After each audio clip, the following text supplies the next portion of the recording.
Shantae, a story about a half-genie who is the protector of a small village, was released in June of 2002 on the Gameboy Color, but its development predates this release by nearly a decade. While in college back in 1994, Aaron Bozon, who was attending California Institute of the Arts, or CalArts, conceived the character of Shantae. Aaron's initial concept was born from a desire to meld her interest of dance, fashion, and animals with her love for I Dream of Jeannie. The titular protagonist would use her hair as a weapon and dance in order to perform animal magic. This concept carried into her and her husband's careers. Matt Bozon, another alumni of CalArts and a designer at WayForward, took his wife's concept and expanded it, developing the settings and supporting casts, which include the antagonist Risky Boots, Mimic, Shantae's friends Bolo and Sky, and finally the peppy zombie Roddy Tops. The team pitched the game for the Super Nintendo, the project looking much different than the final product. Originally, Shantae would fight using gadgets, which was scrapped for hair whipping and martial arts. The idea was later repurposed for Risky Boots. Their pitch failed to catch any attention as the industry was moving on to the new 3D of Sony's PlayStation and the N64. By the late 90s, WayForward had become a work-for-hire studio, not focusing on its own original titles, but creating games from licensed properties. These include titles like The Scorpion King, Sabrina the Animated Series, and Wendy Every Which Way.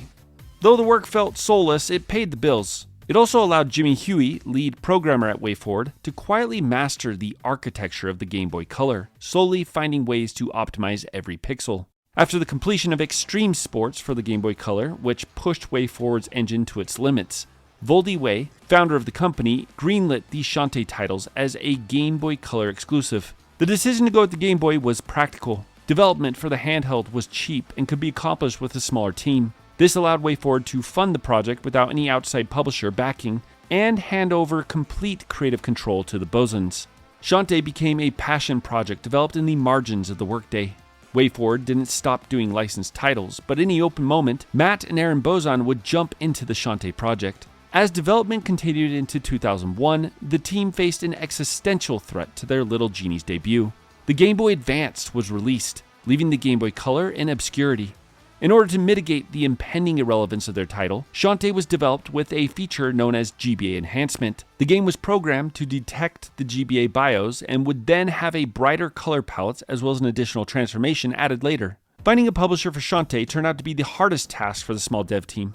You see, Shantae required a 32 megabit cartridge with an internal battery in order to allow the player to save their progress. This meant that it would be one of the more expensive cartridges to produce. And seeing as it was on a dying platform, not many publishers were eager to jump aboard. Eventually, Capcom agreed to publish the game, but their support was tentative. Shantae was released on June 2nd, 2002, and received mixed reviews.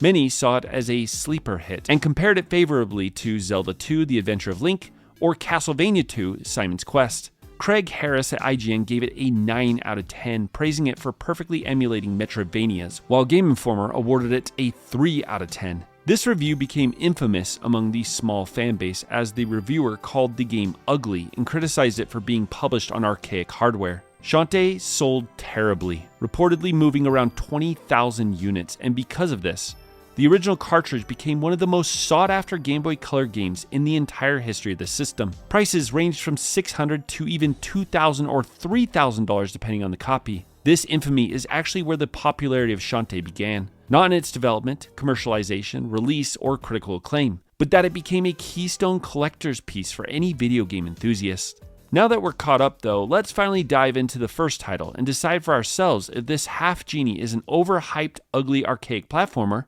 or a true hidden gem.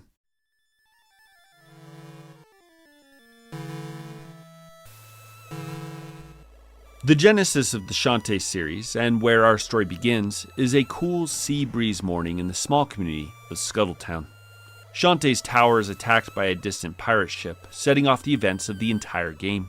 Risky Boots, a bodacious pirate captain, attacks the village and infiltrates the laboratory of Dr. Mimic. Mimic, a mentor of Shantae, is a scientist who recently rediscovered an ancient technology called the steam engine. Shantae, being the protector of Scuttletown, sets off to battle Risky's pirate minions in a spectacular two-phased boss fight. The first thing a player will notice in this title is the spectacular graphics. It is incredibly impressive, not only for a pixelated title, but one originally published on the Game Boy Color. Matt and Aaron Bozen wanted more detailed sprites in their game, so they increased the size of everything on screen, creating intricately moving and pixel-rich player and enemy sprites. The amount of different individual drawings for each enemy meant that their movement looked much more complex and fluid. Shantae herself has more individual animations than any other sprite of the time. This gave Shantae a timeless feel that makes it pleasant to play, even to this day. Though the zoomed-in screen and large sprites did lead to one of my larger criticisms of the title, but we'll get to that in a bit. After fighting off Risky Boots and her Tinkerbat minions, but failing to get the steam engine back, Shantae meets with the townspeople of Scuttletown. It's here where one of the main plots for the entire series is revealed. You see, in this world, each town used to have a genie who protected it, but some distant, unknown event led to the near extinction of their kind. Shantae laments the fact that she's only a half genie and feels that with full genie magic, she could have easily fended off Risky Boots and her crew. Mimic tells us to head to Watertown, and thus, our introduction to the town graphics, and afterwards, the surprisingly open world of Shantae begins. Whenever Shantae enters a town, your perspective is switched to an over-the-shoulder view that is, without any hyperbole, breathtaking. I'll remind you, this is a Game Boy Color game. Here you get the closest thing to a tutorial, which is speaking with the town residents. Each town is chock full of information that is useful. In Scuttletown, you'll have residents tell you about the dance hall and how you can make money at night. Others will mention consumable items and how to use them. A better example later in the game is when you reach Bandit Town. This precedes the Twinkle Palace Labyrinth. If you speak with the residents, one of them will mention a helpful tip. They say that they've seen an elephant crush stone golems in a single hit. When you reach Twinkle Palace, there are these roulette boxes of high-level enemies, which one of them happened to be a golem. Change into your elephant form and attack the block at the right time, and you can easily dispatch a stone golem. The other unique areas of the towns are octopus warp houses, firefly houses, shops, save houses, some side games like dancing, gecko betting, and racing, and finally the town's bathhouses. Here, Shantae can heal herself while enjoying the lovely and eclectic designs of the matrons. Now, without a formal tutorial, a world map, or even a given direction, leaving Scuttletown and entering the wide world can be jarring. If the player goes left, they'll be instantly bombarded with incredibly detailed Lamia enemies who shoot sound waves that hone in on the player. Push past them and you'll eventually hit an unclimbable wall and a ladder. Down the ladder is an item that increases Shantae's health locked behind a wall with eyes. The wall closes whenever it sees you, and no matter what I tried, I couldn't get past it. So after exploring everywhere I could, I headed back to Scuttletown and took the right path. This is the philosophy of the first Shantae. I realized early on that this is a Metroidvania before the term was even coined. Obstacles block your path that can only be traversed once an upgrade is obtained. This has the intended effect of slowly, if not with a few moments of backtracking and frustration, leading the player towards the next waypoint in the story. After grinding my way through the fields and forests, we finally reached Watertown and its unique mechanic and friend of Shantae, Bolo. Bolo is a major fan of Risky Boots, and his dialogue is fantastic. Shantae's interaction with these story characters do a lot to flesh out the half-genie's personality. She's a kind yet cocky individual who has the tendency to be an airhead at times. It's surprising just how much personality comes in through these pixelated graphics. Bolo tells us that he saw Risky heading to the Dribble Fountain Labyrinth and says he'll let us in. After backtracking to the fountain, we get inside to find Risky searching for a way in. She leaps down a hole and well, I don't know. This is one major criticism I have of the first Shantae title. Progression can be incredibly vague. When you hit a wall of progression and are unsure what to do, you start to question if you missed something. This often sends you combing through previous maps for hidden secrets. Now, sure, this is good as it pushes you to explore, but I spent a fair amount of time trying to figure out how to get further into the dungeon. I spoke to townspeople, I returned to Bolo, to Mimic, I even went back to the Lamia enemies. I did learn that 4 labyrinths hid 4 magical stones that used to be protected by genies, which will be relevant later.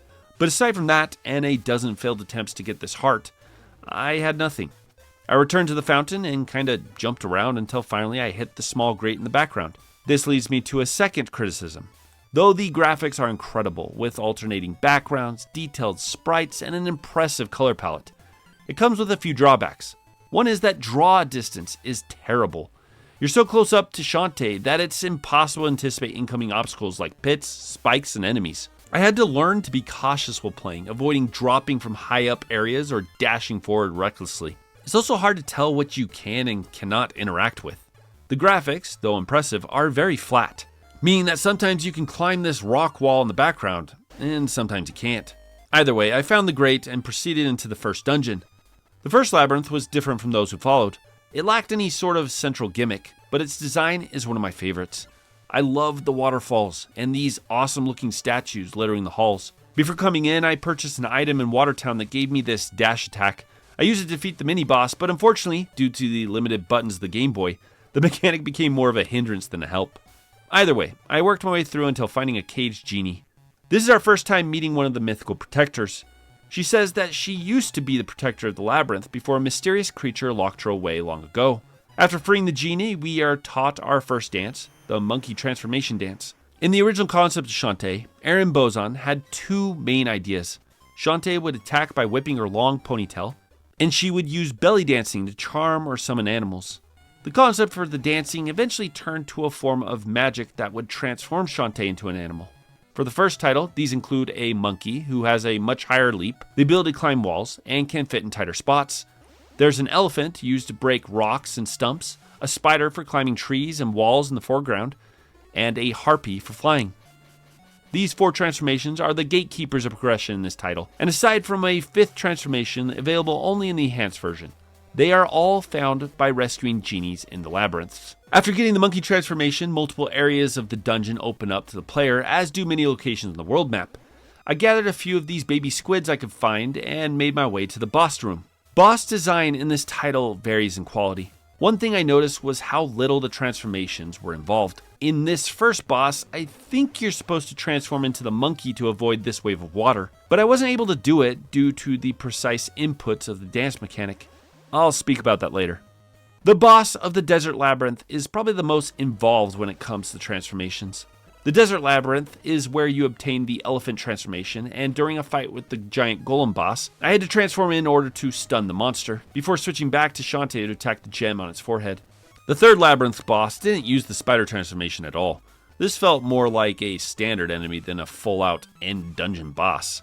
The final Labyrinth boss used the harpy transformation better than any other boss before it. You need to transform and knock this boss down to the ground before switching back to Shantae and attacking. The precision of attacking from above was actually challenging.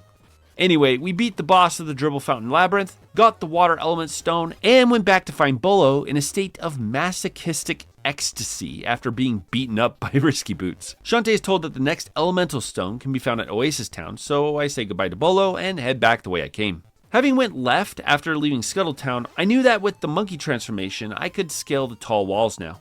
I first decided to go back to that strange wall blocking me from the harp piece and see if I couldn't figure out the puzzle. Shantae not only introduced transformations for traversal, but it also has a surprisingly in-depth item mechanic. Using gems you find from defeating enemies, Shantae can purchase both permanent items that give her unique attacks like a flip attack and the aforementioned dash, but she can also buy one-time use items as well. These range from healing potions and attack items to a duplicating token that gives Shantae double damage for a short period, or even an item that increases the drop rate of gems from enemies. The one that caught my eye though was the invisibility potion. I purchased one, used it on the eye wall, and got my first heart container. I also went back to Scuttletown and turned in for the baby squids I found in the labyrinth.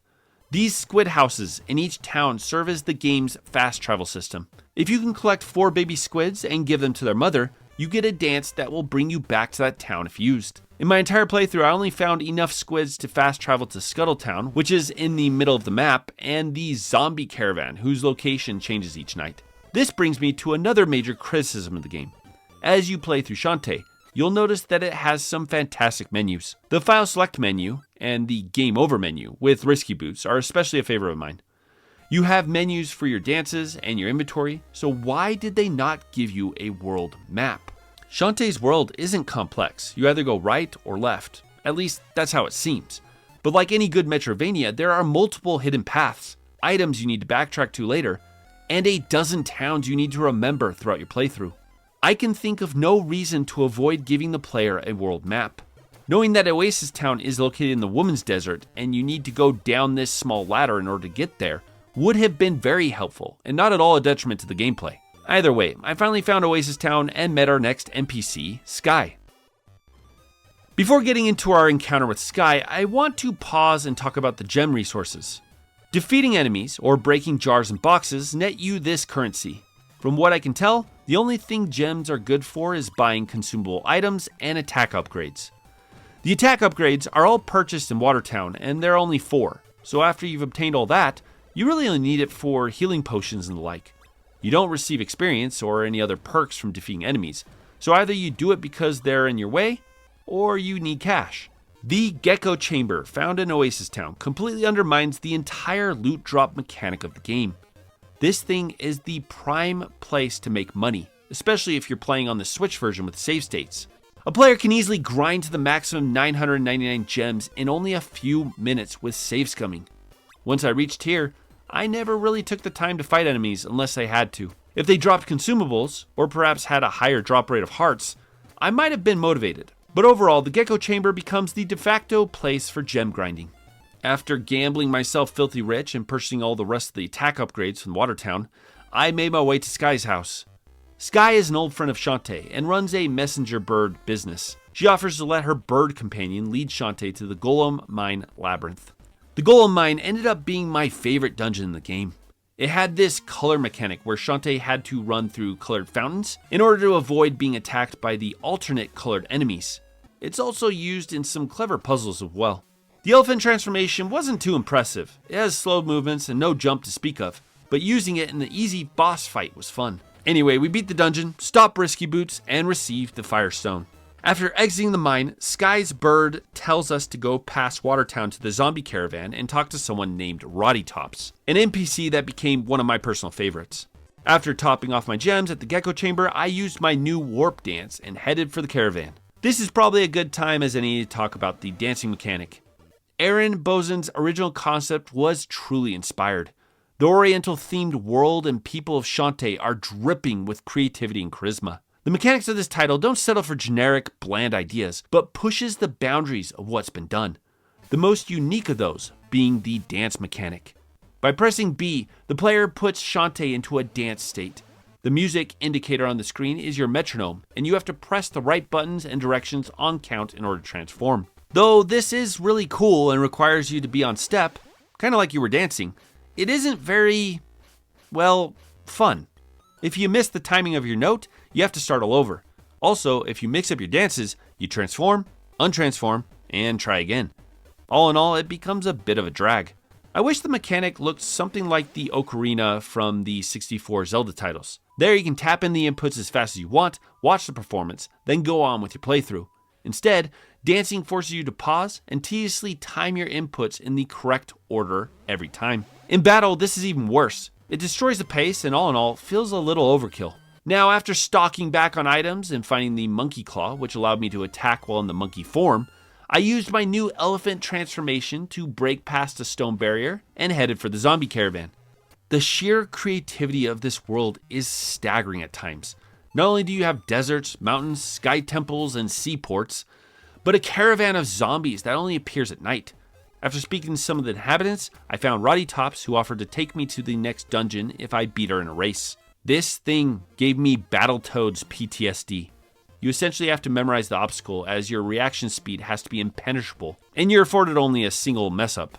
After about 20 or 30 attempts, I finally beat her and was off to Cackle Mound Labyrinth. Once again, I have to point out the fantastic pixel art animations during this scene. Roddy Tops literally kicks off her own leg and uses her bone to unlock the labyrinth. Simply amazing. Of all the dungeons in the game, I'd say that Cackle Mound had the most potential, but unfortunately it just didn't commit to its mechanics. For example, there are multiple sections where Shantae can hide in shadow and is invulnerable. This is used nowhere of note. It isn't used to solve puzzles or even in the mid-boss and final boss fights. It's just there, for whatever reason. Speaking of the boss, it neither seemed to fit with the theme of the dungeon, nor did it use this dungeon's transformation, the spider, at all.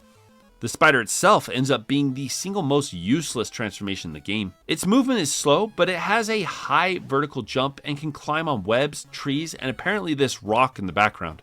More on that in a moment. It's unfortunate because altogether I could have really enjoyed Cackle Mound, but by the time I beat it, I had already forgotten about most of it. So, with 3 elemental stones under my belt, Shantae is told to head to Pointy Mountain. Now, something I didn't realize until much later is that if you go right from here, you end up wrapping around the map. This is the fastest way to get to Pointy Mountain. Unfortunately, the way to get past this crater is locked behind an obscure mechanic. So instead, I warped back to Scuttletown, trekked across the desert, and reached Bandit Town. I heard from the town's inhabitants that a genie was located here, so I visited her. I wonder who this could be. You see, this is some clever character development. This is obviously Risky Boots, yet Shantae, being the gullible and trusting half-genie she is, while also idolizing the genies, falls for a trap head over heels. It's truly amazing how a Game Boy Color game could project so much character into this world. Anyway, the genie says she'll let us in, and we are now tasked with climbing the mountain. Somehow. Let's talk real quick about background graphics. Shantae doesn't look like a Game Boy Color game. For comparison, Resident Evil Gaiden and Rayman 2 both came out in 2002, the same year Shantae was released. Though impressive looking games in their own right, neither live up to the quality of Shantae. This is accomplished through impressively large animated sprites, like I mentioned before, and multi-layered backgrounds. The original Shantae used moving backgrounds to enhance its graphics, even allowing Shantae to interact with those layers. Due to this interaction though, it's hard to know which items are interactable and which are not. This stump is breakable. This one is not. So when it came to the mountaintop, I found myself completely stumped as to where to go. I wasn't sure if I had missed anything, so I backtracked a bit before returning. I had just received the spider, so I decided to transform and kinda jumped around, and finally, I found it. The spider can interact with some background stones, which is the way to get across the gap from earlier. If only the previous dungeon had taught me that. It stuck to just webs. Either way, I climbed the mountain, found counterfeit genie Risky Boots, and entered the Twinkle Palace Labyrinth.